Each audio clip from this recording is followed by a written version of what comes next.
नमस्कार, मेरा नाम निखिल ओखदे है और मैं सॉफ्टवेयर इंजीनियर हूँ। आज हम जिस चीज़ के लिए यहाँ पे जमा हुए हैं उसका टॉपिक यूनिवर्सल ब्रदरहुड है। पर मुझे कहीं ना कहीं ऐसा लगा कि हम इंसानों तक सीमित रह गए।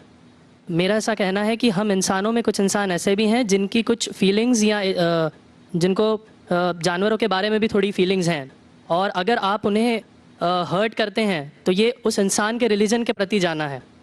तो मेरा ये मानना है कि भगवान कुछ नहीं है, सिर्फ एक यूनिवर्सल ब्रदरहुड का माध्यम है ताकि एक भगवान को हम पूजें या इबादत करें और इसके थ्रू हम यूनाइट हो जाएं। तो मेरा सवाल ये है कि हम हमेशा भगवान को इस तरह तोलते हैं कि उसे इंसान की तरह फीलिंग्स हैं, वो हमें सज़ा देता है, हमें रिवॉर्ड करता है, पर हमारे अलावा इस यूनिवर्स में, मैं उस वर्ड पे स्ट्रेस करूँगा, यूनिवर्स में जानवर भी हैं जिनका काम इस भगवान के बिना चल रहा है, जिनमें कोई फीलिंग्स नहीं है, ना वो कुरान पढ़ते हैं ना बाइबल पढ़ते हैं। वो भी जीवित हैं, हम भी जीवित हैं। हमें एक गुमान हो गया है कि हम थोड़े स्मार्ट हैं, पर वो भी इस सृष्टि का हिस्सा हैं। तो इस यूनिवर्सल ब्रदरहुड में उनके प्रति हमारी भावनाएं के बारे में कुछ जिक्र, और मैं जानना चाहूँगा कि क्या पैंथीज़म इसका एक सॉल्यूशन नहीं है, क्योंकि इसमें हम किसी एक इंडिविजुअल को वर्शिप नहीं करते। जैसा कि जुडाइज़म में कहा गया कि I am a jealous God, और एक जेलस एक ऐसा इमोशन नहीं है जिसे हम पूज सकें मेरे हिसाब से। पर अगर हम पैंथीज़म को एक सॉल्यूशन माने तो ये एक ऐसी चीज़ है जो हमेशा रही है। पेड़ हमेशा रहे हैं, ये यूनिवर्स हमेशा रहा है, जबकि धारणाएं, डेफिनेशंस भगवान की हमेशा बदलती रही हैं। तो अगर हम गॉड को कांस्टेंट के रूप में देखना चाहते हैं और इसे एक माध्यम बनाना चाहते हैं आपसी भाईचारे का, आलमी भाईचारे का, तो क्या पैंथीज़म इसका एक सॉल्यूशन नहीं है? डॉक्टर साहब ने सवाल पूछा कि यूनिवर्सल ब्रदरहुड हम सिर्फ इंसानों तक महदूद रह गए हैं, क्या जानवर में जान नहीं है? और ये भगवान को हमने खुद बनाया ताकि आलमी भाईचारा रहे, लेकिन क्या पैंथीज़म इसका सलूशन नहीं है कि भगवान को हम दूसरे रूप में देखें? भाई साहब का अच्छा सवाल है। सवाल के दो हिस्से हैं। पहला एक हिस्सा है कि यूनिवर्सल ब्रदरहुड सिर्फ महदूद इंसानों तक क्यों, जानवर पेड़ पौधों को क्यों नहीं लिया गया? दूसरा सवाल, क्या पैंथीज़म इसका सलूशन नहीं है? पहले सवाल का जवाब कि यूनिवर्सल ब्रदरहुड, आलमी भाईचारा के अंदर हम बाकी जीवित चीज़ों को क्यों नहीं लेते? अगर लेंगे तो जीना ही मुमकिन नहीं है। अगर हम लेंगे बाकी जीवित चीज़ों को, हम आलमी भाईचारे में लेंगे, तो आपको यहाँ खड़े रहना भी मुमकिन नहीं है 5 मिनट तक के। क्यों मैं बोलूँगा? क्योंकि मैं डॉक्टर हूँ। भाईचारा का एक उसूल है कि दूसरे भाई का कत्ल मत करो, उसूल है क्या नहीं? ठीक है, आप सांस ले रहे, अभी सांस ले रहे ना, आप जब सांस लेते लाखों जर्म्स का कत्ल कर रहे हैं आप कैसे भाई? ये लाखों लोग का कत्ल कर रहे जीने के लिए, ये कैसा भाईचारा है? तो इसीलिए भाईचारे का डेफिनेशन जरा हम बराबर तौर से समझ ले, फिर हम डिस्कस करें। क्योंकि अगर आप कहेंगे हर जीवित चीज मेरे भाई है, तो आप भाईचारे के खिलाफ। कोई भाईचारा में ये नहीं है कि दूसरों का कत्ल करो अपने आप को जिंदा रखने के लिए।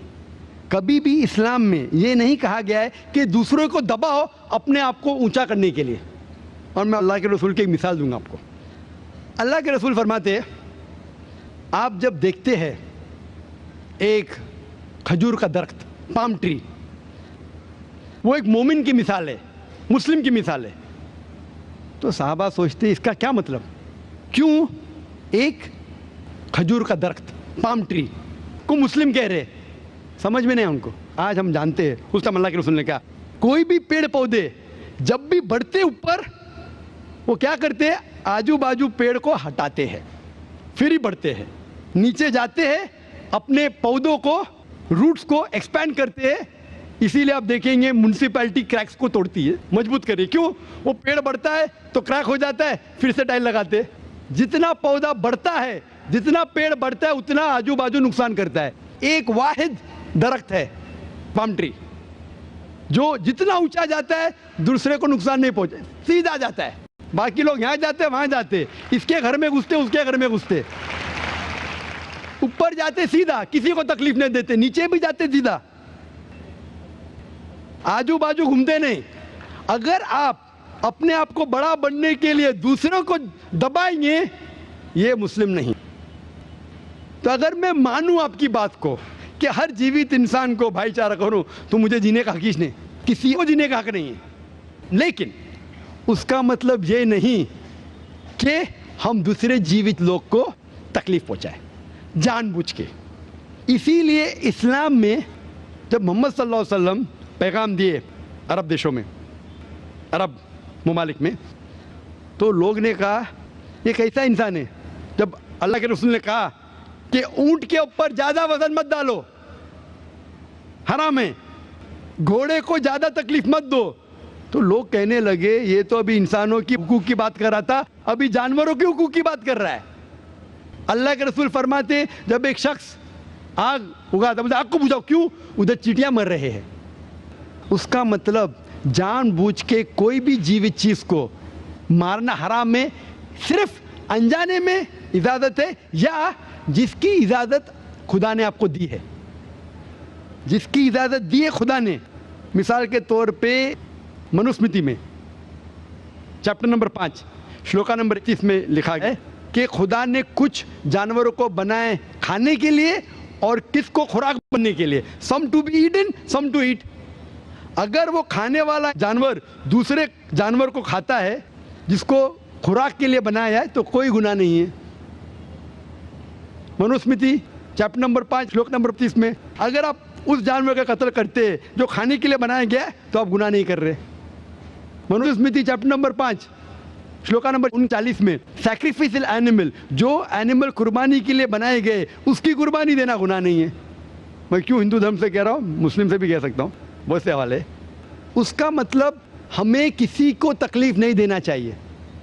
लेकिन अगर अनजाने में चलते चलते चींटी मर गई तो आप बाहर चले नहीं सकेंगे, आप सांस लेंगे जर्म, तो अल्लाह ताला ने जर्म को पैदा किया है मरने के लिए आमतौर पे, तो आप गुनहगार नहीं। मालूम कुछ जैन लोग मास्क पहनते तो भी मरते, पानी को उबालते, उबालने से मार रहे, उबालने पानी पी के फायदा क्या, अंदर मारने के बदले बाहर मार रहे, क्या फायदा, ये मुमकिन ही नहीं है। लेकिन जानबूझ के कोई जानवर को, और एक मिसाल दूंगा, हमारे खतीब जुमा नमाज पढ़ाए थे कल डॉक्टर उस्मान, उनने अपने खुतबे में मिसाल दी थी। क्या एक औरत थी जो बहुत बेहया थी, क्या कहेंगे, जो आम तौर पे लोगों की ज़ीनत थी। मैं लफ्ज़ उर्दू ज़रा मेरी कमज़ोर है, मैं किसी को ठेस नहीं पहुंचाना चाहता, इंग्लिश में कहेंगे नॉट विथ गुड कैरेक्टर, बाजारी औरत। ज़रा मैं ऐसे लफ्ज़ इस्तेमाल करना चाहता हूँ किसी को छोड़ पहुँचे, तो बाजारी औरत थी जो बहुत गुनाह करती थी। लेकिन एक वक्त एक कुत्ते को पानी पिलाया तो अल्लाह के रसूल फरमाते सिर्फ वो एक अच्छे अमल के वजह से खुदा ने उसे जन्नत में डाला। बाजारी औरत गलत काम करती है, जिना करती है, एक अमल क्या की, एक कुत्ते को पानी दी, इंसान को नहीं कुत्ते को, और अल्लाह उसे जन्नत में डालता है। दूसरी तरफ एक अच्छी औरत, नेक औरत, लेकिन एक बिल्ली को बंद करती है, चेन करके रखती है, उसकी आज़ादी को कैद करती है, अल्लाह ताला उसको जहन्नम में डालता है, नरक में डालता है। इसे कहते हैं जानवरों के हुकूक। मतलब जानवरों के भी हुकूक इस्लाम में हैं। अल्लाह के रसूल फरमाते कि चिड़िया की जान भी मत लो बिना वजह, चिड़िया स्पैरो, अब पढ़ेंगे कुरान में और हदीस में कई इसके पर लेक्चर। तो इसलिए हम मानते हैं कि जीवित चीज़ का हमें एहतराम करना चाहिए, उसके रूल रेगुलेशन है। बोलेंगे सब जीवित चीज़ मेरे भाई है, नहीं भाई सब भाई नहीं है। अभी कुछ लोग इतना करते, कुत्ते के पीछे हर महीने लाख रुपया खर्चा करते। अरे गरीब लोग मर रहे, लाख रुपये से 10 घर हर महीने लाख रुपया अपने पूडल के ऊपर डालते हैं, लाख रुपये से कम 10 घर तो चलेंगे ना, महीने 20 घर चलेंगे बम्बई में, हाँ के नहीं? वो 20 घर को संभालो ना, एक पूडल को संभाल रहे, ये किधर का इस्लाम है? ठीक है जानवर की कदर करो, इतना कदर मत करो कि उसके हाथ में चेन डालो सोने की, ये करो, ये खाना लेके आओ, खाना लेके आते लाख रुपए का, आप समझ रहे ना? तो इतना मत इसराफ करो। इस्लाम के अंदर सिखाया गया है कि भाईचारा जो मैंने जिक्र किया, बट जानवरों को भी देखो और उसके साथ अच्छा बर्ताव करो, बिना वजह किसी जानवर का कत्ल मत करो। ये आपका सवाल था। आपका दूसरा सवाल इसके अंदर जवाब हो गया। आप कहते हैं कि